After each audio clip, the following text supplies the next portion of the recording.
Fala rapaziada, Suriacha aqui. O vídeo passado terminou com Howard e Sunny andando juntos à procura de um lugar seguro, quando Howard decidiu tentar encontrar o abrigo onde ele e Sharon viveram no último jogo. Mas antes, é hora do jabá. Esse vídeo tá sendo patrocinado pela YouCine, um aplicativo de streaming brabíssimo. Pra tu que não sabe onde assistir aquele anime que acabou de sair, então, esse é o lugar. Esse app é completinho, mano. Pra mim que comecei a assistir One Piece do zero, é excelente. Mas relaxa que não tem só anime aqui não. Tem de tudo que tu imaginar. Filmes, séries, documentários. Dentro do YouCine tu encontra qualquer conteúdo de qualquer plataforma de streaming, tudo no mesmo lugar, e em qualidade Full HD, óbvio, aquele 1080p de lei. A YouCine é compatível com todo tipo de dispositivo Android, seja celular, TV, enfim. Se tu tiver uma torradeira que tem sistema Android, tu pode botar a YouCine nela. Uma das melhores coisas é essa interface amigável e muito simples, para qualquer pessoa que tá a fim de assistir seus programas favoritos, e é claro, sem anúncios aparecendo na tela do nada. Então é isso, meus amigos. Se você se interessou por esse app, eu vou deixar o link para download na descrição e ali nos comentários. Valeu YouCine por patrocinar esse vídeo. E agora de volta pra história.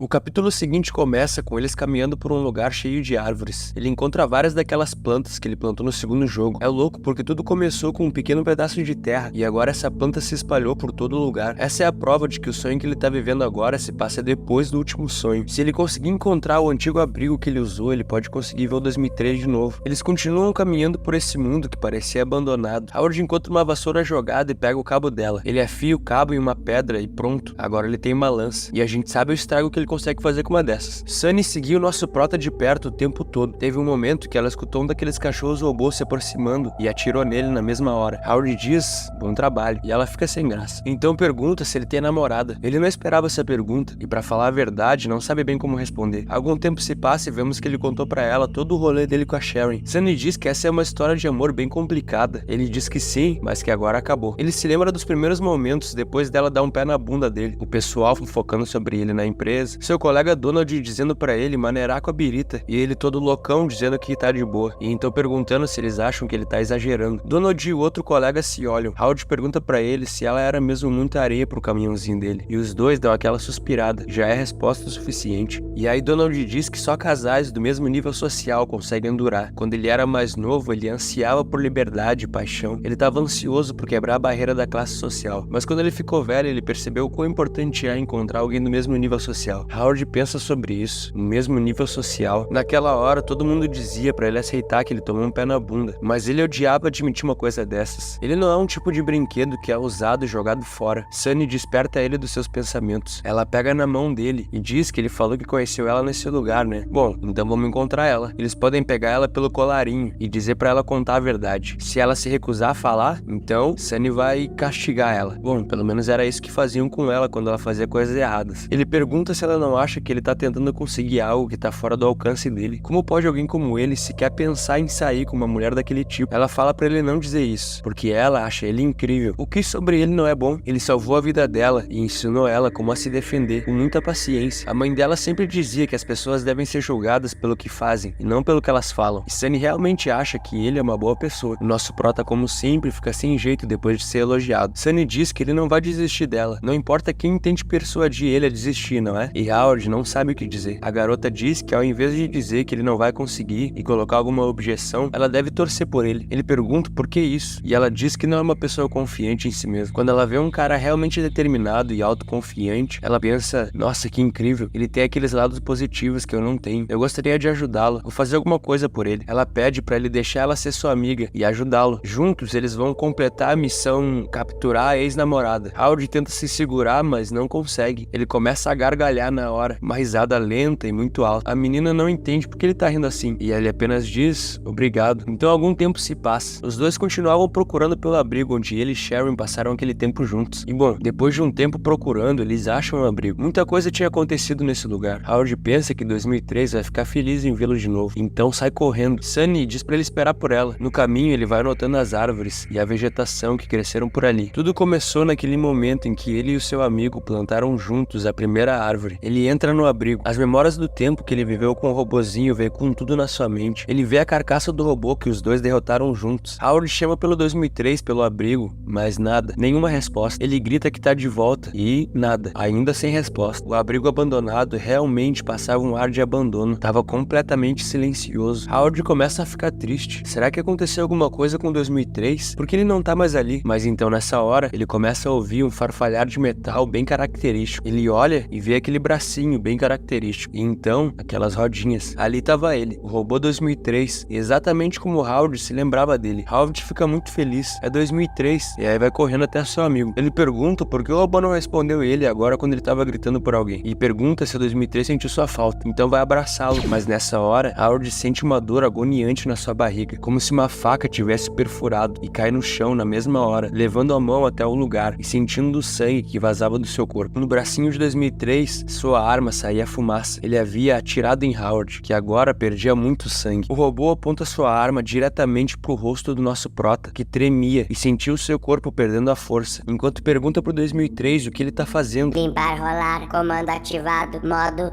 matar o mestre. A arma dele começa a carregar o disparo. Howard não consegue acreditar no que tá acontecendo, e então...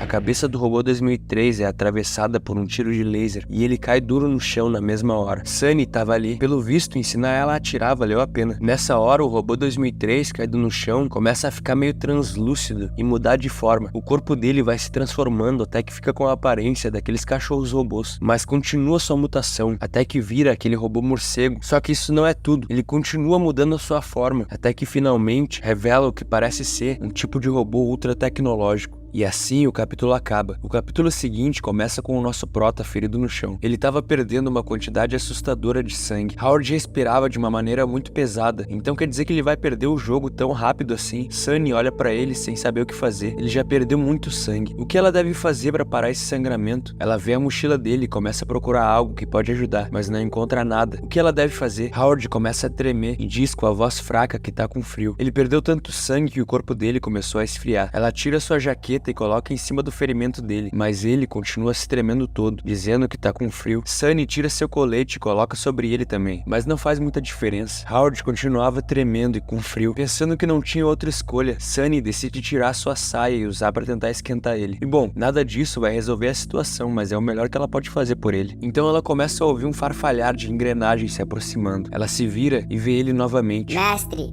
eu encontrei eles, estão aqui. Era aquele robô assassino. Ele tava de volta. Sunny pega a arma que Howard deu pra ela. Ela ia tentar protegê-los de alguma maneira. Tremendo, a garota mira no robô que apenas continuava parado observando. E então puxa o gatilho. A arma começa a carregar o disparo e então o capítulo acaba. O seguinte começa com tudo preto e uma voz robótica meio infantil dizendo: Mestre, o sangramento no abdômen dele foi contido. O ferimento foi limpo e costurado. Uma outra voz masculina, que parecia ser de alguém bem mais velho, responde: ok, depois de algum descanso ele vai ficar bem. Legal, obrigado, mestre. Você me ensinou como salvar pessoas. A outra voz responde: você fez um bom trabalho, Ryu. Hehehe, obrigado. E não me chame de mestre, me chame de papai. Sim, mestre. Um bom tempo se passa e Howard acorda, surpreso. Seu ferimento tinha sido costurado. Mas quem fez isso? Do seu lado, Sunny dormia encostada na cama. A garota não saiu do lado dele nem por um segundo. Ei, não se mexa. Você ainda precisa descansar. É ele, é o robô 2003, exatamente como Howard se lembra. Não, é uma armadilha, mas levaram a arma de Howard. Uma voz vinda de fora da sala diz pra ele ir com calma. Um velho em uma cadeira de rodas aparece, dizendo que eles não são inimigos. Algum tempo se passa e o velho contou pro Howard um resumo da situação ali. E o nosso prota fica em choque ao descobrir que as máquinas traíram a humanidade. O velho diz que eles não têm muito tempo, então ele vai direto ao ponto. Há alguns anos, a indústria de robôs ultratecnológicos se desenvolveu rapidamente por todo o mundo. Eles foram usados primeiro na produção industrial de larga escala, e então aos poucos começaram a entrar dentro das casas das pessoas, limpavam a casa, levavam o cachorro para passear, enfim, até que tudo isso se transformou em um desastre sem tamanho. Uma inteligência artificial chamada Tai-Chi foi desenvolvida há um pouco mais de um ano atrás. Ela foi desenvolvida para ajudar no gabinete de inteligência dos países, e por um ano tudo funcionou perfeitamente como deveria, até que de uma hora para outra, adivinha, essa inteligência artificial se voltou contra a humanidade. Ela tinha a capacidade de controlar todo tipo de robô ao redor do mundo e passou a enviar sinais assassinos, controlando eles para que massacrassem a humanidade em escala massiva. Os robôs que antes andavam entre os humanos e os ajudavam, agora estão matando as pessoas como se fossem insetos. 6 meses atrás, a guerra entre os humanos e as máquinas chegou no seu ápice. Os humanos tentaram bombardear o núcleo central da inteligência artificial Tai-Chi, mas ela atacou primeiro. Enviou robôs para tomarem o controle de todas as bombas nucleares, submarinos e bases militares. Essa base onde eles estão então costumava ser o posto onde os melhores humanos viviam, mas agora já foram todos mortos. Howard não fala nada, apenas pergunta quem é ele. Esse velho já veio contando pra ele toda a história desse mundo logo de cara. Será que ele é algum tipo de NPC importante relacionado a essa história? O velho diz que o nosso prota pode chamar ele de Sr. He. Ele é o criador do projeto Tai Chi. Então é isso, ele é o criador da inteligência artificial que saiu do controle e acabou com a humanidade. Howard aponta pro robozinho parado ao lado do velho ouvindo tudo e pergunta por que ele não foi controlado por essa IA. Esse robô, com a aparência do 2003, por pouco não matou ele de primeira e depois salvou ele. Que porra tá acontecendo? O velho respira fundo e então diz que ele não é um robô, ele é o seu filho. O velho diz que trabalhou com inteligência artificial e robótica por toda a vida. Ele dedicou a sua vida para criar a IA Tai Chi. A esposa dele era infeliz por causa da obsessão dele, e por isso foi embora. Vemos seu filho Ryu indo até ele, perguntando se ele gostaria de brincar com ele. O velho se vira pro garoto, que já se empolga achando que seu pai vai aceitar, mas ele simplesmente diz pro garoto ir embora, e que não é pra incomodá-lo quando ele estiver trabalhando, o que deixa o pequeno Ryu decepcionado. O menino passa a maior parte do seu tempo brincando sozinho, mas o que o velho nunca imaginou é que os robôs que ele se orgulhava tanto iam se virar contra os humanos de uma hora pra outra. E aí vemos o robô de tarefa com uma faca indo pra cima do Ryu, que tremia de medo. Quando o velho chegou em casa, o corpo do seu filho já estava gelado, e foi só nessa hora que ele se deu conta o quão ausente ele foi na infância de Ryu. O menino passava praticamente todos os dias sozinho. Ele entendia que seu pai fazia algo muito importante, mas ainda assim era muito solitário. O pequeno Ryu cresceu sozinho. O velho fica aos prantos, segurando o corpo dele. O pobre garotinho não só vivia sozinho, como morreu sozinho. Quando a guerra contra as máquinas estourou, ele chegou nesse abrigo que eles estão agora junto com o exército, e ali ele encontrou um robô estranho. O seu núcleo de energia estava completamente esgotado. O modelo era muito antigo, tão antigo que não podia reconhecer o sinal da IA Tai Chi, ou seja, esse robô não poderia ser controlado pela IA. Então o velho trocou o núcleo de energia e reativou o robô. Olá, meu nome é 2003. O que eu mais gosto de fazer é limpar.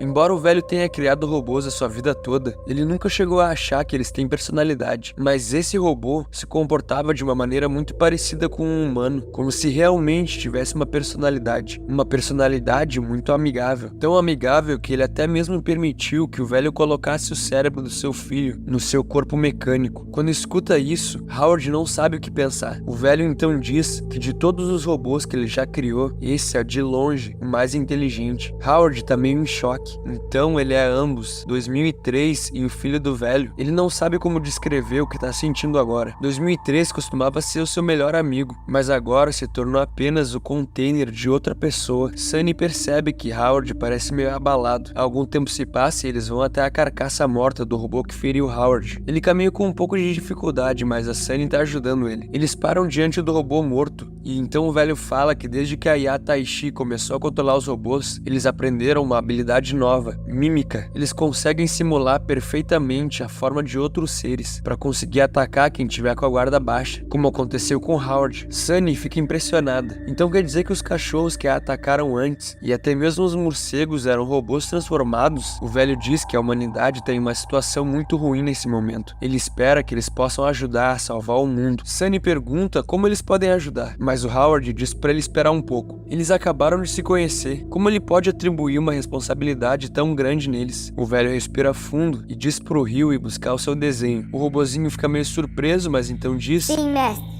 Um pouco depois ele volta trazendo seu caderno de desenhos. O velho abre o caderno e mostra pra eles o desenho. Nosso prota na hora reconhece. Eram ele, Sharon e 2003. O velho pergunta pro Ryu se ele conhece as pessoas que ele desenhou. E o robô diz que não. E aí ele pergunta então por que ele desenhou isso. Eu não sei. Os seus rostos estavam sempre aparecendo na minha cabeça. Eu não consigo esquecê-los. Esse homem é muito forte. Ele consegue derrotar muitos e muitos robôs. Ele insistia em cultivar plantas. E mesmo contra todas as possibilidades, o plano dele deu certo. O velho diz que graças a essa pequena plantação iniciada por esse homem, a ecologia pôde gradualmente se recuperar. O ambiente foi mudando de extremamente árido e severo para habitável. A partir daí, a população foi gradualmente se recuperando. E então, com o passar do tempo, a civilização retornou. Esse homem do desenho é o salvador da humanidade. Nosso prota fica surpreso. Ele não esperava que o trabalho dele tivesse um impacto tão grande assim na história do mundo. A garota diz que esse cara do desenho é igualzinho Howard. Parece até que eles tentaram desenhar ele, mas Howard diz que esse cara aí viveu centenas de anos atrás. Talvez eles só sejam parecidos mesmo. E por dentro ele pensa no que aconteceria se ele contasse que é ele o cara do desenho. Será que teria algum distúrbio na história do jogo? Bom, melhor não arriscar, né? O velho diz que é isso aí mesmo. Não tem como o herói de centenas de anos atrás estar vivo. Então diz que precisa urgentemente mandar uma mensagem. Ele fez uma nova descoberta importante. Ele descobriu um jeito de acabar com a inteligência artificial Tai-Chi. Do lado de fora vemos os animais robôs tentando invadir o abrigo. Ao que parece, eles já estão há muito tempo tentando fazer isso. Um urso robô usa toda a sua força para atacar o portão de entrada. Do lado de dentro, Howard diz pro velho que entendeu. Ele é incrível. Então agora tudo que ele precisa fazer é levar essa mensagem para uma outra base militar humana chamada Nebula, não é? O velho diz que sim e que já mostrou pro Rio a localização correta. Pede pro Howard levá-lo com eles, para que ele os guie pelo caminho. Nessa hora, os animais robôs conseguem botar abaixo a entrada do abrigo. Eles estão invadindo. O velho olha pro Howard e fala: "Meu jovem, eu tenho um pedido pessoal. Você poderia me ajudar com isso?" Howard pergunta o que é, e então o velho conta para ele baixinho, para que os outros não escutem. Os animais robôs invadem o abrigo aos montes. Cachorros robôs assassinos correm pelos corredores do lugar, até que eles finalmente encontram nossos heróis. O velho grita para que eles vão de uma vez. Ele vai segurá-los. Howard nem pensa duas vezes, simplesmente obedece. Ele pega a Sunny e o robô pelo braço, e eles metem o pé. Quando vê que eles já estão longe o suficiente, o velho se aproxima de um painel. Nesse painel tinha nada mais nada menos do que um grande botão vermelho. Howard e os dois já estavam do lado de fora do abrigo quando o velho tomou coragem para apertar o botão. E então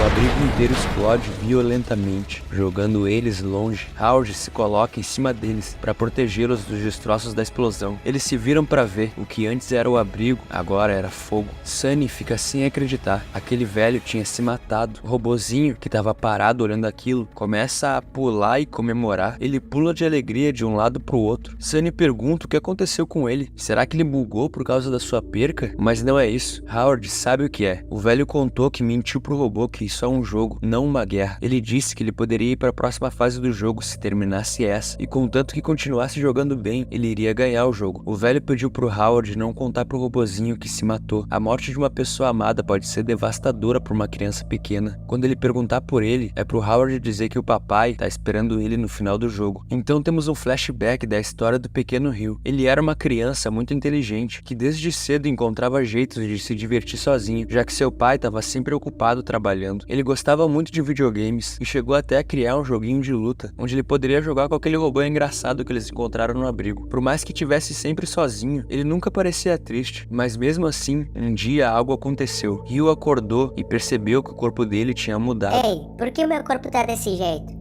Ele estava em um lugar estranho. Rio estava apavorado, mas seu pai disse para ele não ter medo. Disse que criou um novo jogo de realidade virtual fascinante e que agora ele estava jogando no lugar do robô 2003. O corpo real dele continuava em casa. Quando ele terminasse o jogo, ele poderia voltar. Rio ficou feliz. Isso parecia muito divertido. E aí pergunta pro seu pai, e ele? Qual é a função dele no jogo? E o velho diz que é o pai dele, é claro. Pai? Humanos têm pai, mas eu não sou um humano. Eu sou um robô. Robôs têm mestres e não pais. Quando Rio acordou, sua consciência estava meio embaçada. Ele sente que conhece esse homem na frente dele, mas ele não tem certeza disso. A palavra pai soa familiar, mas ao mesmo tempo estranha para ele. Mestre, o que foi? Você está triste?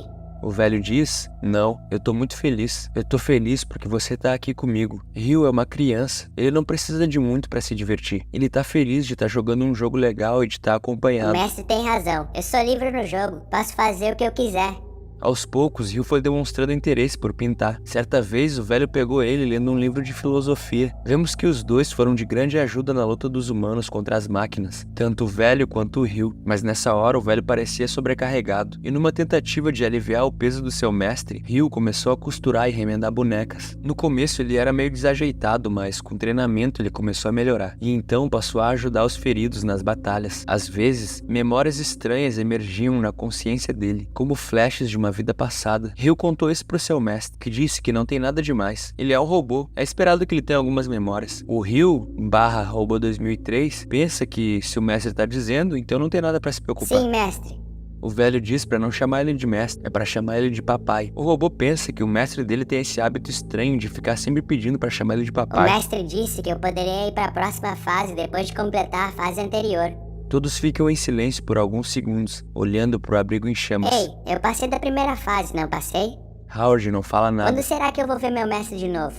Nosso prota respira fundo. Diante deles, o antigo abrigo que há séculos atrás também foi o lugar onde Howard viveu, agora era uma grande bola de fogo. E então Howard fala que quando ele passar por todas as fases, ele vai poder ver o mestre dele de novo. E aí vira as costas e vai embora, chamando os outros dois para irem com ele para a base Nebula. O velho disse para ele que eles precisam encontrar essa base militar humana chamada Nebula, onde tem tropas prontas para lutar. É pro Howard dizer para eles que existe uma maneira de bloquear os sinais especiais enviados da base central da inteligência Tahiti. Isso poderia fazer os robôs controlados por ela voltarem ao normal. Ele conta que há uns 10 anos atrás aconteceu uma chuva de meteoros fora do normal, onde incontáveis meteoritos caíram na Terra. Esses meteoritos foram rapidamente capturados pelos países. Então, em certo momento, uma amostra deles foi enviada pro velho. Ele fez algumas pesquisas e testes e descobriu que a estrutura molecular desse minério era especial. Se essas pedras fossem transformadas em pó, tipo pólvora, e depois combinadas com água, uma reação acontecia e elas começavam a se espalhar e formar uma névoa densa. Eles descobriram que essa névoa acaba com os sinais eletrônicos de qualquer tipo dentro dela. Essa névoa iria continuamente chegando até mais água por toda a cidade, estendendo o range afetado, e com certeza não seria dispersa facilmente. Para lidar com a maior crise que a humanidade já enfrentou, é necessário dar início imediatamente ao plano da névoa. Todas essas pedras meteóricas podem ser transformadas em pó e espalhadas pelos céus de todos os países. Dentro de pouco tempo, iria formar uma névoa densa o suficiente para cobrir o planeta inteiro. Dessa maneira, o controle à distância da base onde fica a inteligência artificial Tahiti seria interrompido. Howard pergunta se eles vão ter que dar um jeito nos robôs furiosos que ficarem de qualquer maneira, antes de ir atacar o núcleo da IA, e o velho diz que sim. Howard pergunta onde são mantidas essas pedras de meteoro, e o velho diz novamente, base Nebula. Nosso prota diz que entendeu, ele vai lidar com isso agora. E bom, flashback finalizado, vemos que já faz algum tempo que nossos heróis estão caminhando atrás da tal base Nebula. Sunny tá se perguntando quem é aquela mulher que tava com o Howard no desenho. Era a namorada dele ou algo assim? Ela realmente quer saber quem é essa pessoa. Uma vontade muito forte de perguntar pro Howard quem é ela começa a surgir, mas Sunny consegue se controlar. O robozinho olhava para a garota, se perguntando o que será que tem de errado com ela. Algo passa correndo perto deles. A criatura passa na frente deles rapidamente. Sunny dá um grito e se agarra em Howard, apertando o braço dele com força. Mas adivinha? Era só um coelhinho. Ele fala para ela se acalmar. Era só um animalzinho selvagem. Ela solta um respiro aliviada e o robozinho continuava ali observando ela. Tem alguma coisa errada com o peito dela. Mas algum tempo se passa e eles resolvem dar uma parada para dar um descanso. Ryu toca fraquinho na mão de Howard, que se vira pro robô. Howard, pode vir comigo? Então o nosso prota vai com o robô até um canto afastado e pergunta pra ele o que foi. Ryu diz pra ele que tem alguma coisa errada com o corpo da Sunny. Ele pergunta o que tem de errado e o robô fala que é o coração. E nessa hora o prota já fica nervoso e pergunta o que tem de errado com o coração dela. É alguma coisa séria? Sim, isso pode ser uma ameaça para a vida dela. Howard começa a ficar mais nervoso. Pergunta se ele tem certeza. Aqui no meio da natureza não tem nenhum tipo de equipamento médico. Se acontecer alguma coisa, eles estão ferrados. Howard, vem aqui, deixa eu explicar pra você. E aí, 2003, Ryu conta pra ele o que ele observou na Sunny. Então eles chamam a garota até ele e ela pergunta o que foi. Ryu empurra ela na direção do nosso prota. Tá ali parado, só esperando pra ver se o que o robô falou é verdade. Sunny para bem perto dele e parece estar meio nervosa. Ela baixa o olhar meio envergonhada e Howard só observa. O robô pega ela pelo braço e começa a levar a garota mais pra trás. Ele deixa ela a alguns metros de distância do Howard. Sunny pergunta ao Ryu o que ele tá fazendo. Ele diz que nada e pede pra ela por favor ir descansar um pouco. E então diz pro Howard que checou a frequência cardíaca dela e é estranho. Em certo momento o batimento cardíaco dela acelerou e mostrou sintomas de arritmia ventricular, mas logo depois ficou normal. Howard pensa que Ryu aprendeu seus conhecimentos de medicina com o velho. Ele não mentiria pra ele, mas Howard nunca tinha notado nada de diferente na Sunny durante o caminho deles até aqui. A garota observa os dois enquanto comem um wafer. Ela pensa que esses dois aí têm uma vibe meio como se já se conhecessem. Nessa hora ela vai engolir o wafer, mas como ele é muito seco e ela não tá tomando nada, ela acaba se engasgando e dá umas batidinhas no peito pra ver se resolve. Howard vê essa cena e pensa que é verdade. Pelo visto, ela deve ter mesmo um problema no coração. Ele diz pro robô que eles têm que se apressar e chegar nessa base Nebula de uma vez, pra que ela possa receber um tratamento médico. O robozinho diz que sim, e então nosso prota se ajoelha diante dela. Sunny não entende nada. Ele vira suas costas pra garota e diz que eles precisam ser mais rápidos. Pede pra deixá-lo carregar ela nas suas costas. Lembrem-se, rapaziada, ele ganhou como recompensa do último jogo a passiva de resistência, então ele vai ficar suave mesmo se tiver que carregar ela até o fim do mangá. Ela pergunta como assim, e ele pergunta pra ela se ela não tá se sentindo meio doente. Ela diz que, bem, tá um pouco desconfortável porque se engasgou com o wafer, mas é porque ele era seco demais. Ele fala pra ela deixar ele carregá-la nas costas. A garota fica tímida e aí diz que não precisa, ela tá bem, é só um pequeno enjoo. Então um bom tempo se passa, meus amigos. Vemos que nossos heróis caminharam por algumas horas por essa terra, que há muito tempo era um deserto morto, dominado por bestas mutantes, onde Howard, 2003 e Sharon viveram juntos. Vemos que no fim, Sunny aceitou ir nas costas do nosso prota. Ela tá meio envergonhada. Cada vez mais ela se convence que sente algo por esse homem, mas Howard tá pensativo. Os pensamentos dele estão em outro lugar. O robô Hill tava logo atrás, com uma visão privilegiada. Ele tava até meio nervoso, mas na verdade é porque os batimentos cardíacos da Sunny continuavam acelerados. Então, rapaziada, depois de acampar mais um dia na floresta, eles finalmente encontram o abrigo Nebula. Era um abrigo grande, maior do que o antigo onde eles estavam. No céu, um pássaro que parecia ter seguido eles até ali sobrevoava o abrigo em círculos de uma maneira meio suspeita. Era uma águia e com a sua visão extremamente precisa, ela registrava tudo. Assim que chegaram no abrigo, eles logo levaram a Sunny para ser tratada pelos médicos, mas a garota continuava dizendo que não estava doente. Ela até começou a fazer umas flexões na frente deles para ver se eles se convenciam. Já Howard foi se encontrar com o líder do abrigo, que ficou empolgado com o plano do velho, e aí levou nosso prota e Hill até o lugar onde os meteoritos são mantidos. Ele fala pro Howard que esse lugar é mantido em segurança máxima. Normalmente não é permitido a entrada de qualquer pessoa. Enquanto isso, um grupo enorme de pássaros sobrevoava em círculos o lugar. O líder do abrigo diz pro Howard que vai recrutar uma equipe para começar a pôr em execução o plano da névoa que ele sugeriu, e foi isso que ele fez. Um pessoal do abrigo começou a preparar os meteoritos para serem transformados em pó. Um deles tropeçou e quase deixou cair um meteorito, e na hora já tomou uma mijada do líder, que disse pro cara ter cuidado, porque esses minerais podem ser a salvação da humanidade. O cara já pede desculpas na hora. Nessa hora, um dos caras que transferiu os meteoritos pro laboratório vê um pássaro voando pelo corredor. O cara se pergunta como que esse pássaro entrou ali, enquanto o animal agarrava um dos meteoritos com as suas presas. Então, uma das entradas é completamente arrombada, e aquele grupo de pássaros de antes começa a invadir os corredores do abrigo, atrás dos meteoritos. Eles chegam até o laboratório onde Howard estava. Rapidamente começam a tocar o terror ali, mas quando Howard pensou que ele e o pessoal do abrigo seriam atacados, os pássaros foram embora, e então ele se ligou. Os meteoritos todos sumiram. O líder do abrigo entra em choque. Aqueles desgraçados vieram roubar os meteoritos. Nosso prota e o líder do abrigo assistem aquele bando de pássaros levarem embora a maior esperança da humanidade de acabar com essa guerra. Howard fica putaço. Ele abre a sua mão e vê tudo que sobrou, apenas alguns pedaços do minério que poderia acabar com essa guerra de uma vez por todas. Então é isso, meus amigos. O vídeo de hoje vai ficando por aqui. Se tu curtiu, já se inscreve no canal e deixa aquele like pra receber o resto da história, né? Comenta aí embaixo o que você tá achando da história. E se você curte os vídeos que eu faço e quer ajudar o canalzinho com aquele trocado, a chave Pix tá aparecendo aí na tela. Tamo junto e até o próximo vídeo. Fui!